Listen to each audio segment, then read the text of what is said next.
All right. So uh, have you ever noticed, like, when you're driving around, how many motels you see that have Patel in the name? Oh, yeah. It's not just a random thing. Yeah. We're going to really dive into the history of this whole Patel Motel empire in America and how this group of Gujarati immigrants built this, like, American institution that we all see. Yeah. We're going to be pulling for the Patel Motel empire, excerpts from that. Great book. Yeah, and I guarantee you're going to come away knowing a lot more than you did about how to spot a good budget motel. Yeah. The thing is, I think what's so interesting about this story is how accidental it all began. If you can picture Sacramento, California, way back in 1942, you have these three Gujarati immigrants, Kanji Manchhu Desai, Nanalal Patel, and Lal, and they kind of find themselves almost by chance in the hotel business. Wow. And their success, their early success, ends up sparking this whole movement that ripples through their community. But it wasn't like this calculated takeover, more like a serendipitous success that just became contagious. What was it about the motel business in particular that drew so many Gujarati immigrants, especially ones with that last name Patel to it? Yeah, well, motels were kind of a brilliant fit, if you think about it, for newcomers. They didn't need a huge upfront investment, which is crucial for immigrants starting out with limited resources. Right. And owning a motel very cleverly solved two problems at once. It provided housing and jobs for your whole family all in one. Ah, so they were like hacking the system, turning a business into a completely self-contained ecosystem. I mean, living on site meant you could offer that 24/7 service too, which guests probably loved. Absolutely. It's almost like having the owner be your personal concierge. It wasn't just like individual families hustling, though, right? No. There was a real strong sense of community at play here, wasn't there? Totally. Yeah, the Patel community was really collaborative in their approach. Newcomers could rely on experienced motel owners for advice, guidance, and there was even a system of handshake loans within the community. So it's like a venture capitalist network, except it's fueled by trust and shared heritage instead of all those spreadsheets. Exactly. And the profits were often just plowed right back into expanding that network, fueling their growth even more. Yeah. This is really reminding me of those like Silicon Valley startups, but instead of coding apps, they were building motels. Right. It was all powered by word of mouth and those community bonds. Yeah. But this success story wasn't just hard work and cultural ties, right? There was a pretty big shift in U.S. immigration policy that threw some gasoline on the fire, didn't it? It did, yeah. The 1965 Immigration and Nationality Act was like a game changer. It specifically opened doors for skilled professionals from India, and many of them came from Gujarat, the heartland of the Patel Motel phenomenon. So this influx of talent, it wasn't just serendipity. It provided the manpower to fuel this rapid expansion of the Patel Motel network that was already happening. And I think what's often overlooked is that the act unintentionally incentivized something called chain migration. Wait, hold on. Chain migration. I've heard that phrase a lot, but I don't think I fully understand what that means. It's basically a system where successful immigrants sponsor their relatives and their friends from their home country to come over.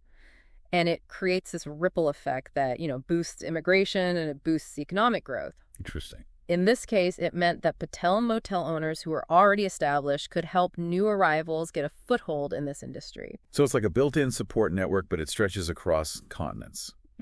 By the late 1990s, the impact of all this was undeniable. I mean, Indian Americans with Gujaratis at the front owned roughly half of all the motels in the United States. That's incredible. Yeah. Now, that's a stat that puts their success into perspective. I'm guessing the story doesn't end there, though, right?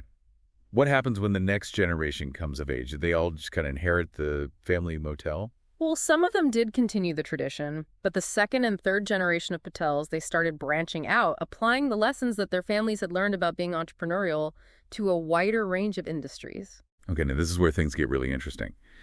So they weren't content just sticking with motels. What other kind of ventures did they dive into? Well, we're seeing them in everything from restaurant franchises to real estate. Wow. Some are even going into the tech world. Well, And their experience with hospitality, managing properties, serving customers, it's translated surprisingly well to these new arenas. But there's another layer to this whole evolution that's happening. The younger generation, their approach to business, it's a little different. okay, you've got me hooked. What's changed? Did they ditch that family-centric model entirely? Not completely, but there is a definite shift happening. A lot more younger Patels are pursuing higher education, getting MBAs and other professional degrees, and they're bringing a new level of sophistication to their ventures. Some are choosing to hire professional managers instead of relying solely on family. So it's like they're blending those traditional values of like hard work, community, with more modern business practices. That must create an interesting dynamic, especially within families. It definitely does. Imagine balancing your personal aspirations with the weight of family expectations and cultural heritage. This whole act of balancing, navigating between tradition and individual ambition, it's become a defining aspect of the Patel business world. Sounds like a recipe for both opportunity and tension. But before we get into that, let's rewind a bit and break down the specifics of the Patel Motel model a little more. What were those ingenious strategies that really allowed them to not just survive, but thrive even when the economy was throwing curveballs their way? That's a great question. And it's a story that deserves its own deep dive. One of the things that really set them apart was their approach to finance. I mean, they embraced frugality like it was an art form. Okay, tell me more about this financial wizardry. It wasn't just about pinching pennies, was it? You're right. It was way more strategic than that. Like, living on site wasn't just about, keeping a close eye on the business. It drastically cut their living expenses, which freed up that capital to reinvest. And remember those handshake loans? They were often the lifeline for new motel owners who couldn't get traditional financing. So it was a combination of smart financial management and community-based venture capital. But they didn't shy away from risks either, right? I read somewhere that they would strategically buy struggling properties, like in less desirable locations. Right. That seems like a pretty bold move. Yeah, they had this knack for spotting potential where other people only saw blight, and, they would revitalize these undervalued properties and often turn them into profitable ventures. Their community ties played a huge role here, too. Having that network of support meant that they could share information, they could share resources, they could even share labor to really tackle these ambitious projects. So it wasn't just about finding cheap real estate. It was about a collective effort to breathe new life into these areas that had been kind of neglected. Was there also this element of serving communities that the bigger chains just kind of overlooked? Oh, absolutely.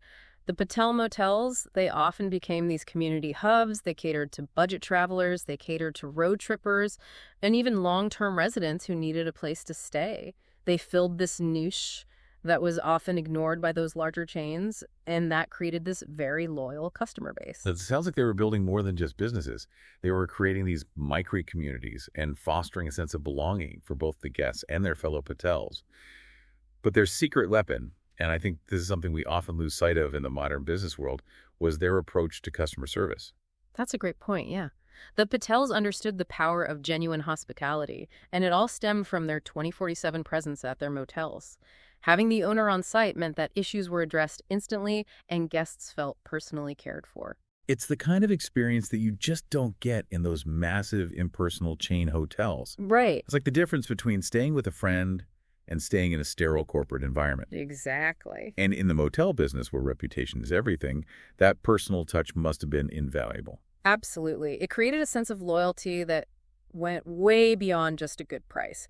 People came back because they felt valued, like they were part of the family. But as we move into the later part of the 20th century, the landscape starts to shift a little bit, and the Patel Motel empire faced a new set of challenges. I'm guessing this is where those big chains with their national brands and huge marketing budgets, they started to really squeeze the independents.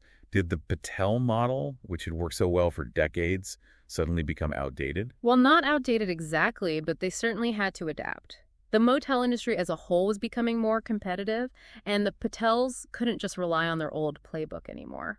The rise of these corporate giants forced them to rethink their strategies and embrace modernization. So it's like they were at a crossroads, caught between holding on to tradition and embracing innovation. Did they manage to find that sweet spot, that balance between the old ways and these new demands of the market? That's exactly what we'll explore in part 2.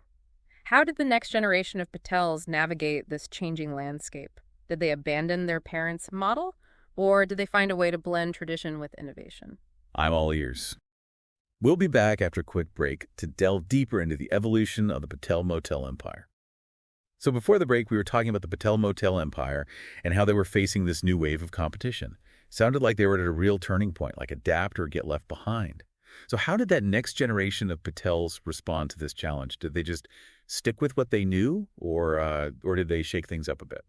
Well, it's interesting because they did a bit of both. They held on to those core values, the hard work and the community and that incredible knack for hospitality, but they also knew things had to evolve. So it wasn't a total rejection of how their parents did things, more like adding a new chapter to the playbook. What were some of those key changes they made to stay competitive? One big shift was a focus on modernization. The second generation Patels, a lot of them went to college, they got experience outside the family business, and they started bringing in new ideas, fresh management styles. They understood that to compete with those fancy chain hotels, they had to step up their game. Yeah, that makes sense. Travelers in like the 80s and 90s probably had different expectations than those who were happy with a clean room and a smile at the front desk back in the 60s. So did this mean ditching that whole budget-friendly vibe and going for something more like upscale? Not necessarily. I think they recognized the value of that niche they had carved out, but they also realized that budget-friendly didn't have to mean outdated. A lot of them invested in renovations, upgrades, bringing their properties into the modern era. Think updated decor, better amenities, things like in-room Wi-Fi, which was becoming essential for travelers. So it's like they were merging the best of both worlds. The personal touch of that family-run motel with the modern comforts and conveniences that travelers had come to expect. But was that enough to really hold their own against the marketing power of these giant hotel chains? That's where things get really clever. A lot of the Patels started partnering with hotel franchises. So they were leveraging the power of that national brand, but they still owned their property. Sorry. It was a win-win for everyone. They got the brand recognition, the marketing support of a big chain, but they kept their independence and that personal touch that made them unique. That's a brilliant strategy. It let them reach a wider audience without sacrificing their identity. But they didn't stop there, right?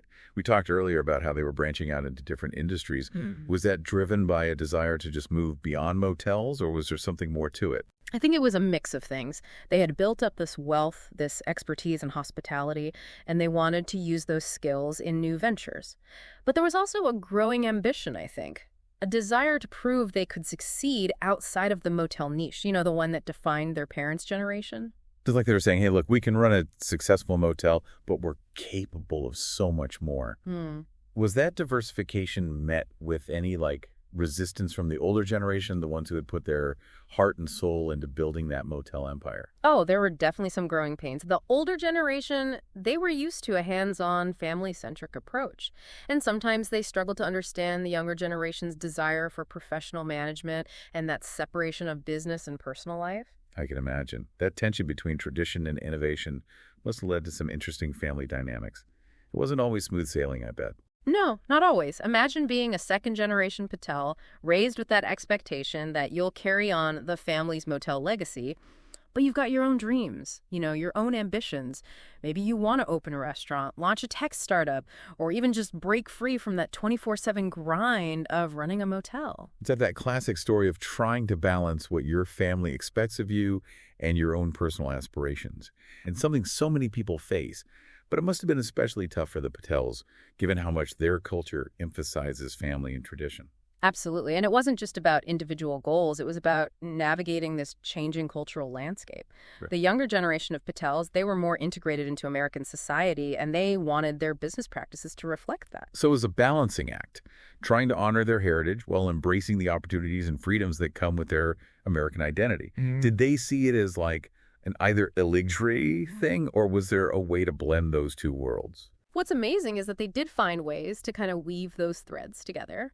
They created something that was uniquely Patel-American. You see it in their businesses, in how they're involved in the community, and even in their approach to family and social life. They didn't hide their heritage, but they weren't afraid to embrace what America had to offer. Their story really speaks to that beautiful tapestry of America, where people from all over come and bring their own unique threads and weave them into something new and vibrant. Shifting gears a bit, though, we've talked about their impact on their local communities. But what about their contributions on a larger scale? Did they use their success to give back in a more organized way? Oh, for sure. Philanthropy has become a real hallmark of the Patel community. They've established foundations, they've funded educational initiatives, and they've supported tons of charities, both here in the U.S. and back in India. So it wasn't just about making money. It was about using that money to help others and make a real difference. What were some of the causes that were particularly close to their hearts? Education has always been a huge priority for them. They understood that knowledge could change everything. They've invested a ton in scholarships, in schools, in programs designed to empower future generations. It's like they were paying it forward, recognizing that education was the key to opening doors for their children and for the whole community. It's a great example of how success can create this virtuous cycle, lifting others up along the way. Exactly. Their story shows us that success doesn't have to be a zero-sum game. It's about creating opportunities, building bridges, and using what you have to make the world a better place. That's a message we could all use a little more of. So as we wrap up this deep dive into the Patel Motel empire, what would you say is their most enduring legacy? Is it that entrepreneurial spirit, the community building, or their dedication to philanthropy? It's tough to pick just one thing. Their story's just so rich. But if I had to choose, I'd say it's their resilience, their ability to adapt and overcome any challenge they faced. They came to America with little more than a dream and that incredible work ethic, and they built an empire. They dealt with discrimination, with tough economic times, and all that pressure of a constantly changing world. But they didn't just survive, they thrived. It's a reminder that even when things get tough, we're capable of amazing things. Their story is truly inspiring. It encourages us to embrace change, to support our communities, and to never let go of our dreams. I couldn't agree more. Their journey from those humble beginnings to becoming such a big part of America, it's a testament to hard work, community, and that unwavering pursuit of a better life. I think that's the perfect way to wrap things up. Thanks for joining us on this deep dive into the world of the Patel Motel empire. It's been an incredible journey with a lot of twists and turns, inspiring moments, and just a whole lot of heart. We hope you enjoyed the ride as much as we did. Until next time, keep exploring, keep learning, and remember that next great American success story might be right around the corner. We're back for the final part of our deep dive into the Patel Motel empire, and I'm really interested to explore this idea of their legacy going beyond just business success. It seems like they become such a part of America in this really fascinating and inspiring way. Yeah, you're absolutely right. We've spent a lot of time talking about their, financial success, their ability to adapt, but it goes so much deeper than that. They've become woven into the communities they've settled in and play a role that's much bigger than just, providing a place to sleep for the night. Okay, so let's break that down a little bit. How have they specifically shaped these communities? I can see how a motel could become like a local hub, but what kind of impact are we really talking about here? Well, think about it this way. When they arrived, it often brought this economic revitalization to areas that had been struggling. They were willing to invest in neighborhoods that other people had overlooked, and their motels would often become like these anchors for new businesses to pop up around them. So it's like this ripple effect. Their entrepreneurial energy spreads out and creates new opportunities for other people. But did this influx of investment and change always go smoothly? I mean, were there ever any tensions or pushback from the people who already lived there? Well, like any story of migration and economic change, it's never completely without its challenges. Right. There were definitely times when their arrival was met with resistance, maybe because of cultural differences or just anxiety about, the neighborhood changing. It's a good reminder that progress doesn't always move in a straight line. And sometimes those anxieties about change, they take a while to work through. Did the Patel community make an effort to bridge those cultural gaps, or were they mostly focused on just building their businesses? I think they did both, actually. They were definitely pragmatic, focused on making their businesses successful, but they also understood how important it was to become a part of the community. A lot of them became involved in local organizations, charities, even politics, which shows how committed they were to their new home. So they weren't content to just exist in these communities. They really wanted to participate and contribute. Yeah. Was there ever a clash between, their own cultural heritage and their desire to assimilate into American society? That's a really interesting dynamic, and it's something that played out not just externally in their interactions with their new neighbors, but also internally within their own families. The second and third generations growing up in America often found themselves navigating these two worlds, trying to balance their parents' traditions with their own, evolving identities. That must have been a tough balancing act, trying to honor their heritage but also embrace the American way of life. Did they view it as an either either situation, or was there a way to blend those two seemingly different worlds? What's really remarkable is that they did find ways to weave those two things together. They created something that was uniquely Patel American. You can see it in their businesses, their community involvement, and even in how they approach family and social life. They didn't shy away from their heritage, but they were also open to the opportunities and the freedoms that America offered. It's like their story really embodies that idea of America as this beautiful tapestry, you know, where people from all these different backgrounds come together and bring their own unique threads and create something new and vibrant. Changing gears just a bit, though, we've talked about their impact on local communities, but what about their contributions on a bigger scale? Did they ever use their success to give back in a more organized way? Absolutely. Philanthropy has become a real defining characteristic of the Patel community. They've created foundations, funded education initiatives, and they've supported so many charities, both here in the U.S. and back in India. So it wasn't just about accumulating wealth, it was about using that wealth to help others and make a real difference in the world. What were some of the causes that were especially important to them? Education has always been right at the top of their list. They really understood how powerful knowledge is, and they've put a lot of resources into scholarships, schools, and programs designed to empower, future generations. Like they were paying it forward, recognizing that education was the key to opening up all these possibilities for their kids and for the community as a whole.